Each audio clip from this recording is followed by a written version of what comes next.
Paz do Senhor para os irmãos, amém? Alegria novamente estar ocupando o púlpito da igreja para trazer uma porção da palavra de Deus.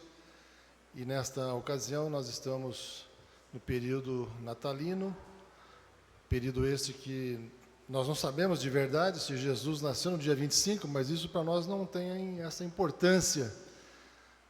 O mais importante para nós é que Jesus veio a este mundo. O mais importante é que Jesus, ao ouvir a quem enviarei, ele aceitou esta grande missão e esteve aqui entre nós. E nesta noite nós estamos aqui homenageando, honrando o santo nome de Jesus Cristo. É este Jesus que um dia nos salvou, nos tirou das trevas e nos colocou na sua maravilhosa luz. Dia de Natal, né? Eu tenho aqui alguns versículos que eu separei para nós lermos, lá no livro do profeta Isaías, que vai falar sobre as profecias acerca da vinda do Filho de Deus, acerca de Jesus Cristo. Eu gostaria de ler com os irmãos, são vários versículos, mas eu queria só ler um versículo para a gente deixar marcado, que está lá no capítulo 9, e o versículo 6.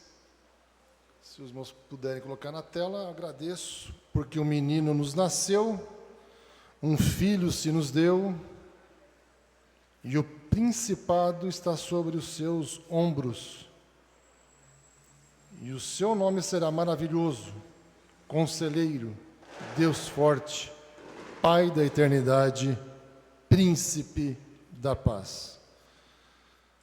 Esta foi uma das profecias acerca da vinda do Filho de Deus.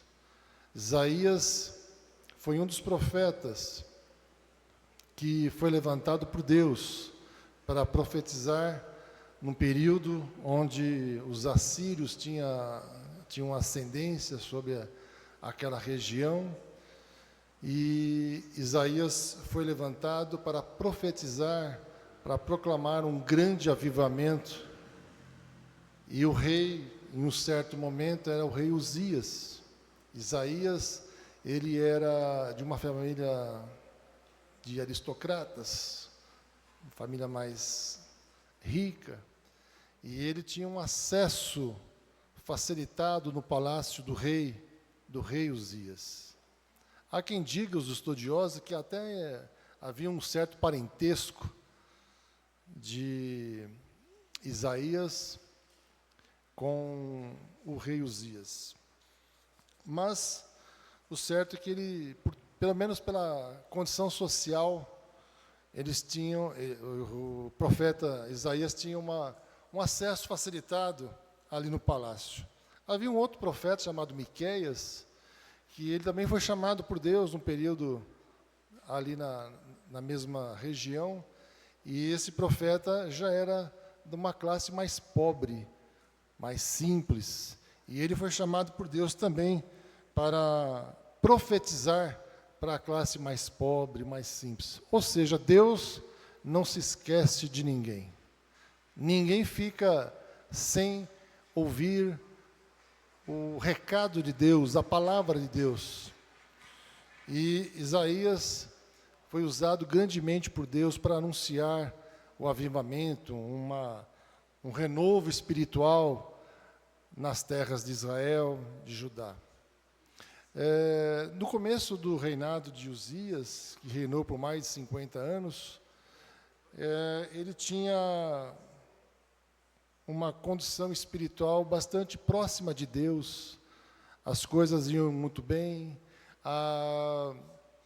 ele conseguiu avançar, expandir em algumas localidades, ele renovou o seu poder bélico, o seu armamento, ele fez com que as sementes cultivadas nas fazendas multiplicasse ali os seus grãos, mas o tempo foi passando e ele foi se esquecendo de Deus, foi se envolvendo com outras coisas, de tal maneira que ele adoeceu e veio a falecer. Por isso que no capítulo 6, né, de Isaías, no ano que morreu o rei Uzias, né, diz o profeta, eu vi ao Senhor. Então Isaías foi aquele profeta que anunciou um avivamento, um restabelecimento do culto a Deus, proclamando que Deus poderia fazer algo diferente naquela localidade, naquela cidade, naqueles corações. E as profecias que ele deixou para nós, eu deixei aqui algumas delas anotadas, no capítulo de número 7, um sinal da parte do Senhor, Isaías 7,14. Ele está ali anunciando que Deus estava revelando para ele que Deus iria mudar a sorte de Israel. Que Deus ia trazer um tempo de renovo, um tempo diferente. Aleluia! Tanto é verdade que quando Jesus nasce, há uma divisão de épocas, de eras, antes de Jesus e depois de Jesus. Antes de Jesus, era uma vida que alguns tinham esperança, que poderia alguma coisa mudar. Mas depois de Jesus, aleluia, a esperança já era uma realidade, porque Jesus nasceu e ele estava ali por todas as partes da Judéia, da Galileia, anunciando, aleluia, a sua palavra, o seu evangelho, que ele poderia fazer algo diferente. Outro sinal de Isaías, que eu deixei também anotado, e eu gostaria de frisar, estou vendo que as crianças estão chegando, daqui a pouquinho elas vão ficar meio eufóricas, os irmãos seguram um pouquinho, mais uns minutinhos comigo. Eu vou dar mais uma resumida. A humildade do Salvador. No versículo 1 do capítulo 7, ele vai falar do rebento. Aleluia. Esse rebento vai falar da árvore genealógica de Jesus, que ele vem lá da raiz de Davi. Glória a Deus. E essa palavra rebento, renovo, a raiz dessa palavra hebraica, ela aponta para Nazaré. Nazaré é uma cidade simples, uma cidade humilde, uma cidade pequena, de pouca relevância. Foi lá, aleluia, que Jesus se estabeleceu. Glória a Deus. Belém também é uma cidade pequena. Glória a Deus. Jesus, quando nasce, ele nasce numa manjedoura. Não havia espaço, não havia lugar. A cidade estava em festas. Não havia espaço para Jesus nascer. Que nesta noite nós possamos abrir o nosso coração, que nós possamos oferecer a nossa alma para o Senhor, que haja espaço na minha vida e na sua vida, para Jesus nascer a cada manhã, a cada instante. Aleluia! E aquilo que para mim ficou marcado na vinda de Jesus, no nascimento de Jesus, foi a humildade. Jesus, ele ficou marcado com essa marca da humildade, de nascer numa manjedoura, de não ter espaço nos melhores lugares da cidade para ele nascer. Ele foi nascer numa manjedoura, num estábulo de animais, mal cheirosa. Aleluia! Era o Filho de Deus que estava nascendo. Glória a Deus. Aleluia! Não havia lugar para Jesus. Que nesta noite nós possamos oferecer o melhor lugar da nossa vida para ele nascer a cada instante, a cada manhã. Glória a Deus. Que nós possamos crer que esse caminho da humildade É a melhor forma de nós nos aproximarmos de Deus. É a melhor forma de Ele aceitar o nosso culto racional. É a melhor forma de nós dizermos a Deus que Ele é realmente maravilhoso, que Ele realmente faz a diferença na minha vida. É impossível nós agradarmos a Deus não sendo humildes, com soberba no coração, não entendendo o nosso papel na igreja do Senhor, não compreendendo o nosso chamado. Aleluia, Deus tem o melhor para a minha vida, o melhor para a sua vida, mas cada um de nós temos um chamado na obra de Deus. Aleluia. E esta obra, ela precisa ser executada, produzida com muita humildade, porque na humildade você vai buscar a excelência. Na humildade você vai buscar o melhor para Deus. Aleluia. E o reconhecimento, ele vem de Deus. Ainda que ninguém reconheça o seu trabalho, ainda que ninguém reconheça aquilo que você está fazendo para o Senhor, Jesus está aqui e Ele está vendo que você está fazendo o melhor para Ele. Aleluia. Glória a Deus. E eu me lembro, falando da humildade, estava lendo sobre, e eu vou encerrar daqui a alguns minutinhos, sobre... Toca o barco. Então vou pular, eu gosto de contar histórias, viu, irmãos, da Bíblia, mas algumas histórias que a gente lê assim, que pode fortalecer a nossa fé. Então, na humildade, Deus abençoa as nossas vidas. Na humildade, Deus faz você crescer aonde quer que você estabeleça os seus negócios, a sua vida, o seu ministério. Aleluia. Eu nunca nunca me esqueço da minha caminhada profissional. Desde quando menino, eu fiz uns trabalhos, o Adalberto é minha testemunha disso. Os irmãos sabiam que eu já fui engraxate? Já fui engraxate. Meu pai estava desempregado. O Adalberto está confirmando aqui, é mentira? Aqui na avenida. Nessa padaria aqui, que tinha um outro nome na época, eu não lembro. A Juricaba, né? A Juricaba. E meu pai estava desempregado e doente. A minha mãe, ela passava roupa para fora, mas nem sempre tinha serviço. E o pastor Wagner, na época, tinha 10 para 11 anos. O Adalberto era mais novo, né? Mais novo. Então, mas eu não conseguia ver aquela situação e ficar de braços cruzados, né? E aí eu fui na feira, que ainda, desde aquela época, já era aqui de sexta-feira, pedi emprestado, dado uns caixotes de madeira, e eu mesmo construí um caixote de engraxate. Comprei as graxas que tinha aqui na época, coloquei lá, comprei as escovas, pedi dinheiro emprestado para os meus tios e fui engraxar sapato. Todo sábado, todo domingo.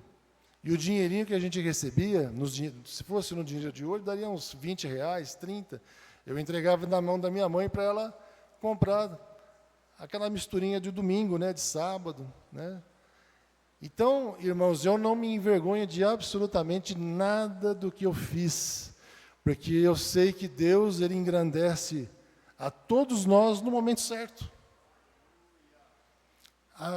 Não existe nenhuma função, nenhum trabalho que não dignifique você. Basta você querer, basta você falar, não, eu vou fazer, Deus vai me abençoar, aleluia. E me lembrando dessa história, lendo uma história de uma biografia de um outro pastor, me veio na mente uma história muito interessante, e eu vou encerrar por aqui, que eu já estou vendo que as crianças já estão quase prontas, pastor Paulo. Esse pastor, ele nasceu numa cidade muito pequenininha, lá no meio do mato. Não me recordo o nome agora. Muito pequena. E esse pastor, que na época não era pastor, era filho de uns de uns pessoas que trabalhavam na roça, e ele se converteu ali. Os pais não se converteram, mas ele acabou se convertendo quando ele era mocinho, né? E ele, aquela cidadezinha pequenininha, de 600, 700, 800 pessoas, todo mundo se conhecia, e ele se tornou pastor, porque ele foi fazer cursos, ele foi se especializar, e aí ele se tornou pastor naquela igreja. Se tornou pastor, começou a trabalhar, começou a evangelizar, a fazer a obra de Deus, e não se preocupou em nenhum momento com a mídia, com a propaganda que poderiam alguém fazer do seu trabalho que ele estava ali executando naquela localidade. E ele foi trabalhando, foi ganhando almas, de repente, lá numa outra fazenda, precisava de um ponto de pregação, ele foi lá e estabeleceu o ponto de pregação, em outra, e mais outra, e o trabalho foi crescendo, a igreja foi se expandindo, e de tal maneira que ele começou a ficar que nem o pastor Wagner, assim, com os cabelos bem ralinho e branquinho, sessentão, né? Mas ninguém sabia que ele existia. Mas havia um Deus que sabia. Deus estava vendo o trabalho que ele estava produzindo naquela localidade. Porque o lugar era muito distante. Mas, de repente, aquelas notícias, depois de velho, de sessentão, as notícias chegaram lá no conselho da convenção daquela igreja, né? E o pastor presidente daquela convenção ficou sabendo, mas que trabalho maravilhoso que está acontecendo lá. Vou mandar o meu secretário lá para fazer uma visita. Vamos pegar como um exemplo, vamos fazer um livro, uma biografia desse legado, e vamos escrever, vamos publicar, e vamos distribuir para o Brasil inteiro. Olha só que coisa bacana. E ele envia lá o seu secretário, que pega um avião, desce lá numa cidade, pega carro, depois pega ônibus, depois pega uma canoa, até chegar lá. Foi longe, no meio do mato mesmo. E ele foi conferir se tudo aquilo era verdade que estavam falando, e de fato era verdade. O pastor estava assim, meio debruçado na janela, cidadezinha do interior, né? E ele se identificou para o secretário: não, sou eu mesmo, sou eu, o pastor daqui e tal, eu que estou aqui cuidando da igreja, tal, Deus está abençoando. Ele: tem uma boa notícia para o senhor. É mesmo? Tenho. O pastor presidente pediu para eu vir aqui, e ele pediu para eu dar uma olhadinha como é que está. Eu estou vendo que parece que é isso mesmo, né? Ele quer fazer uma biografia, um livro sobre o seu legado, tudo aquilo que você fez, desenvolveu, né?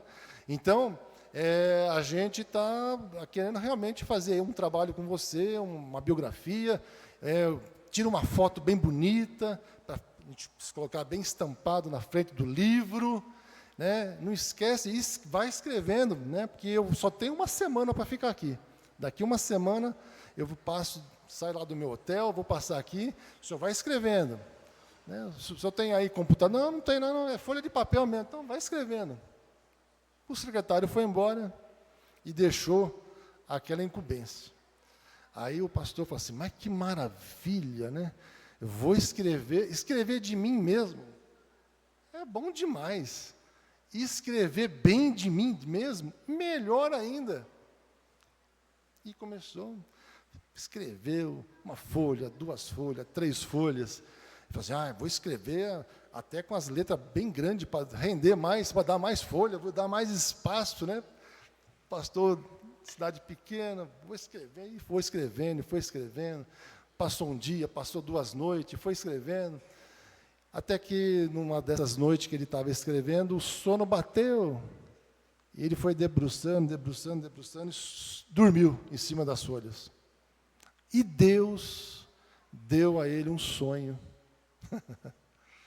Deus deu a ele um sonho. Levou ele, como se fosse numa visão, como se fosse numa lente de um binóculo, uma cidadezinha bem distante, e ele foi reconhecendo: olha, aquela casa parece a casa do meu pai. Bem no meio do mato, mais ainda distante. Né? Ele foi se lembrando, olha, e é mesmo, e aquelas lentes do binóculo foi levando ele para... E ele foi reconhecendo aquele espaço, as plantações, aquelas lentes entrou dentro da casa, ele viu o fogão a lenha, ele foi vendo a cama dele, aquelas camas de mola, né? Quem já dormiu em cama de mola aqui? Eu já dormi, já. Cama de mola, que faz aquele barulho terrível, né? E foi olhando, foi vendo, de repente as lentes do binóculo saem de dentro de casa e vai para o quintal, e vai indo, vai andando, aquelas lentes vai saindo daquele ambiente, ele vai vendo as plantações, e de repente as lentes fixam no animal que ele reconhece. Olha, a vaquinha do meu pai. Só que as lentes, elas não fixam na parte frontal da tal mimosa, lá no retrovisor. E de repente a vaquinha, fazendo aquele movimento de animal, né? Solta ali uma bolota, cai no chão, aquele negócio todo esverdejante.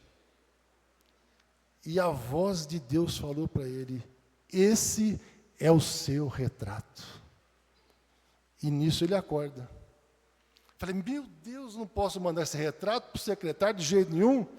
O secretário vai passar aqui, como é que eu vou mandar esse retrato? E ele ficou preocupado. Falei, meu Deus do céu, não posso fazer isso. Foi lá no gabinete, rasgou todas aquelas 20 e tantas folhas que ele tinha escrito dele mesmo. Falei, mas... Porque ele estava escrevendo tudo coisa boa sobre ele, né? E Deus mostrou para ele que ele não era nada. Que ele não era nada. Aí o secretário passou de novo lá, ô pastor, e aí? Não esquece da foto, hein? Falei, não, pelo amor de Deus, não tem mais foto, não tem mais biografia. Mas como, pastor? Não, esquece, não. Aí ele foi lá, sentou lá dentro, conversou. Não, é que o senhor dormiu com a barriga cheia, o senhor teve um pesadelo. Eu falei, mas esse pesadelo aí está me custando o meu sono. Não vou escrever mais nada, não. E aí o secretário, escreve mais um pouquinho aí, daqui a pouco eu volto aí. Amanhã é o último dia, eu tenho que voltar. E nisso ele foi dormir, o pastor, e o pastor, do mesmo jeito que ele dormiu, Deus levou ele novamente em sonho. E aquele sonho recomeça justamente ali, na foto, que já não era mais aquela foto. A tal mimosa já tinha feito outros retratos dele, e ele já não estava mais naquela coloração, já estava já no formato de esterco. E ele vê uma pessoa como um ser angelical, com um carrinho de mão e uma pá, que vai lá e recolhe aqueles retratos dele mesmo, e vai colocando no carrinho de mão. Vai colocando no carrinho de mão. E ele vai falando, olha, e eu fiquei ali observando o que aquele ser ia fazer comigo. O que aquele ser ia fazer comigo. E foi levando naquele carrinho de mão, tinha uma plantação toda ressequida. Os pés de alface que iam nascer não nascia, os pés de tomate tudo sem nenhum fruto, os pés de limão tudo amarelado, sem nenhum fruto, e aquele ser foi pegando aquele esterco e colocando nos pés das plantas. E quando ele terminou de fazer todo aquele trabalho que ele deu a volta, parecia que tinha passado um ano, porque as plantas estavam todas renascendo. Os alfaces todos verdinhos, bonitos, o pé de limão cheio de limão, os pés de outras plantações todas renasceram, e ele ficou feliz, acordou e disse, é assim que Deus me quer. Aleluia! É assim que Deus me quer. Essa não é uma palavra do pastor para o pastor, mas é para todos nós.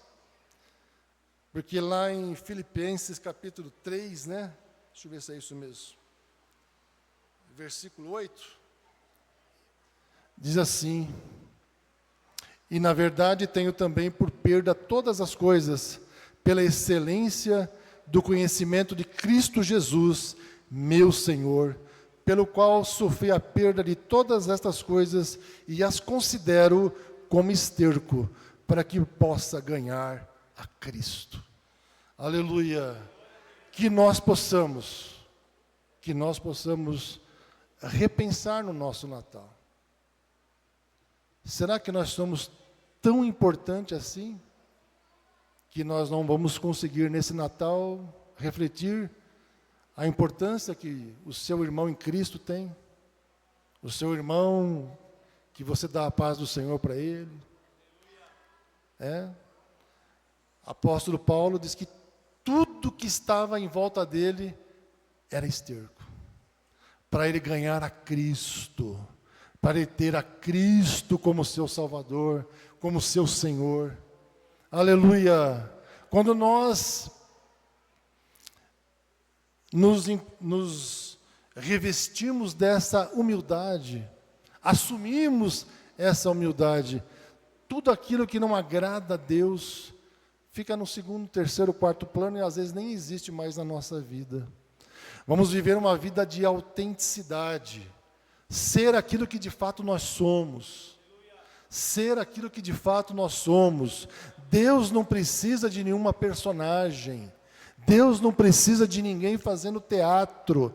Deus precisa de pessoas, de homens e mulheres que querem servir a Deus com alegria, com prazer, para que a obra de Deus cresça, se desenvolva, para que outras almas venham ter conhecimento de Jesus. Que nesse Natal nós possamos pensar nisso. Que nesse Natal nós possamos ser aquilo que realmente nós somos. Aquilo que nós somos. Aquilo que você acha que você deveria ser. Eu estava vendo uma reportagem sobre o futuro do pretérito. Interessante. É aquilo que você gostaria de ser, mas não é. Eu gostaria de ser rico financeiramente, mas eu não sou. Então aí você assume uma realidade que você não tem. Eu gostaria de ter amizade de todos os irmãos, mas às vezes eu não tenho. Eu gostaria de ter amizade com o presidente da República, mas às vezes você não tem. Aleluia! Então, que você possa ser aquilo que você de fato é. Seja um servo de Deus fiel. Seja um servo, uma serva de Deus fiel. Seja aquilo que de fato você é. Deus vai te abençoar desse jeito. Ah, mas aquele pregador prega tão bem. Ah, se eu pregasse como ele. Aleluia. E Deus pode ser que esteja falando assim: ah, se ele tivesse os dons que você tem, que você nem sabe que tem. Às vezes você tem dom que aquele pregador não tem. Ele só sabe pregar, mas os dons que você tem, muitas vezes ele não tem. Está escondidinho no seu coração, e você está preocupado em pregar bem que nem ele. Que Deus te dê a humildade, para reconhecer nesse Natal, aleluia, que Ele, o Senhor Jesus, pode fazer algo diferente. O profeta Isaías, ele pregou para a classe mais alta, Miqueias para a classe mais baixa. Todos tiveram o seu papel importante, aleluia, e você é importante na obra de Deus. Não queira ser aquilo que você não é, não queira ser aquilo que os outros já são. Seja aquilo que você é. Aquilo que você é o mais importante para Deus, porque é dessa maneira que Deus vai te usar, é dessa maneira que vai tirar ali o seu vizinho dos vícios, das drogas, é dessa maneira que Deus vai te usar, aleluia, para pregar a sua palavra e fazer a diferença. Que Deus abençoe a todos em Cristo Jesus, que nesse Natal possamos refletir um pouquinho sobre isso, a autenticidade que Deus está requerendo de cada um de nós. Que Deus abençoe os irmãos.